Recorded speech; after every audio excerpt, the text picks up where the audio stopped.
Everybody talks about how great it is to be a business owner, all of the tax planning moves that exist, and it's true. There is more tax planning opportunities for business owners, but that does not mean they don't exist for W-2 workers.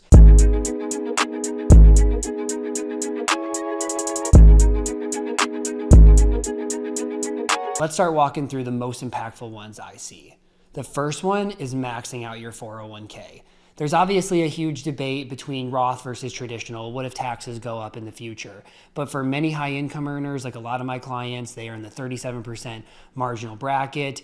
They live in California, so they have another 12 to 13% in state taxes.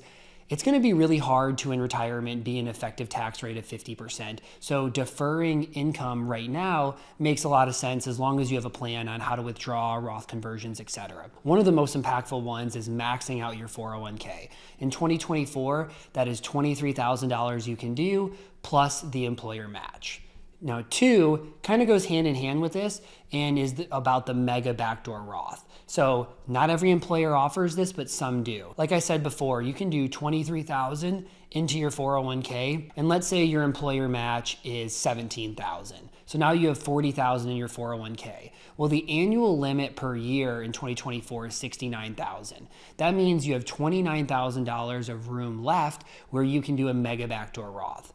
All a mega backdoor Roth is you put money in after tax into your 401k, then you convert it to Roth right away, and now that money can grow tax-free. So you've already used most of your pre-tax options by doing the 401k. So with these leftover dollars, they can either go to a taxable account, which does offer flexibility, but the disadvantage is you're gonna pay tax at long-term capital gains rate as long as you hold for over a year down the line.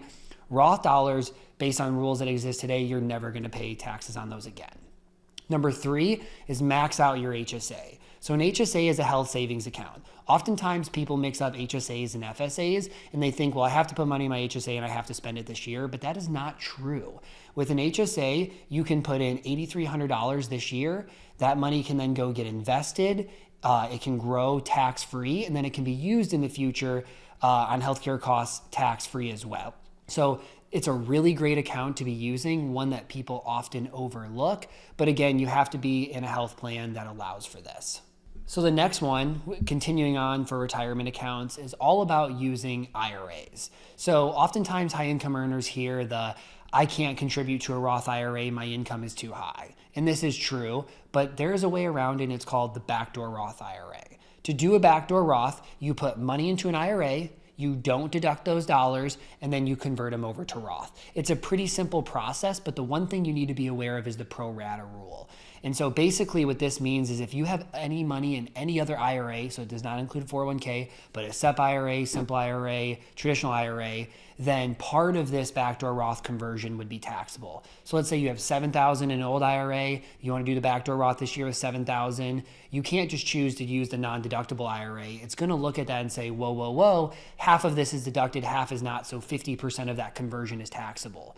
You don't really want that, which is oftentimes why it makes sense to roll old 401ks or IRAs into current 401ks so you have no other pre-tax money out there, allowing the backdoor Roth to be non-taxable. But again, this is really impactful. Doing $7,000 every year into an account that's tax-free can lead to millions of dollars down the line that can be used in retirement. It's also inherited better. You have no RMDs. There's just a lot of really great advantages for it. The next one is using other pre-tax options you have. So this can be a 529 plan in your state. In Indiana, where I live, there's a 20% tax credit for using a 529 plan up to $7,500. That's a lot of tax savings. It's a really good thing to consider. Another one is a dependent care FSA. Another one is a regular FSA if you're not using an HSA. There's other pre-tax accounts that can have a great benefit that are worth considering when you only have so many options as a W-2 employee. The next one's all about charity. So obviously, I'm not telling anybody to donate to charity just to save on taxes, but if you are donating to charity, you can save a decent amount on taxes. A lot of times what ends up making sense for high income earners is one of two strategies. The first one is using a donor advised fund. So let's say this year you have a really high income earning year, way more than normal. You made $1 million this year and you normally make $200,000. You could say, hey, well, I normally donate $20,000 a year to charity. This year I want to donate 100 so I can do the next 5. Well, what you could do is you could do all of that in 1 year, or you could also donate stock. So maybe you had Apple stock that is worth $100,000, you have a ton of gains in it, you wouldn't really want to sell it.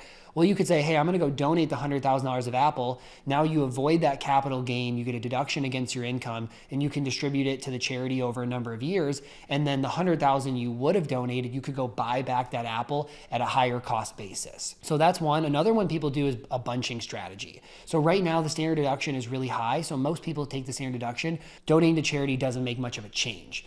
But what you could do is say, hey, I'm gonna do every other year, I'm gonna donate the 2 years worth. So this year I'm gonna save the whole year. Next year I'm gonna donate all of it. And by doing that, you'll donate more per year. And so the other year you could probably take the standard deduction. And then this year you could end up itemizing because you have way more from those charitable contributions that you did. Okay, so you're still with me. There's two more that I wanna talk about. One of them is about asset location and asset allocation. So all this means is that certain investments are better used in certain accounts. So if you think about it, your Roth accounts are never going to be taxed again. So you want those balances to be the largest, which means you want more equities and high appreciating assets in Roth accounts.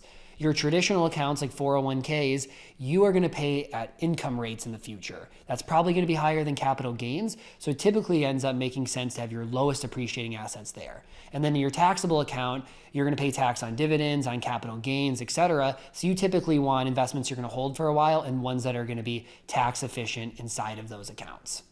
And then the last one that I want to talk about is investing in real estate. For a lot of W-2 workers, their next best tax advantage option is to invest in real estate. So you're probably not going to get real estate professional status because the rules is you have to do more work in real estate than anywhere else. And if you have a full-time job, you're probably never going to qualify.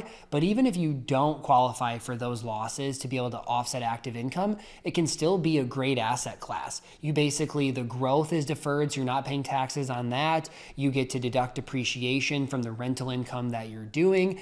And then you also have the short-term rental loophole, which basically means if you materially participate, you spend over 100 hours per property, and there's a bunch of other tests you can go look up, then you could use the losses to offset your active income. But again, people get really caught up on this. There are really great tax advantages without making it active.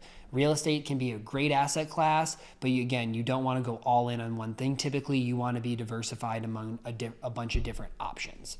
Hopefully this was helpful. This is just some of the most impactful tax planning moves that I see for W-2 workers. Again, there might be more options for business owners, but you still do have a bunch of great options. Don't just ignore tax planning.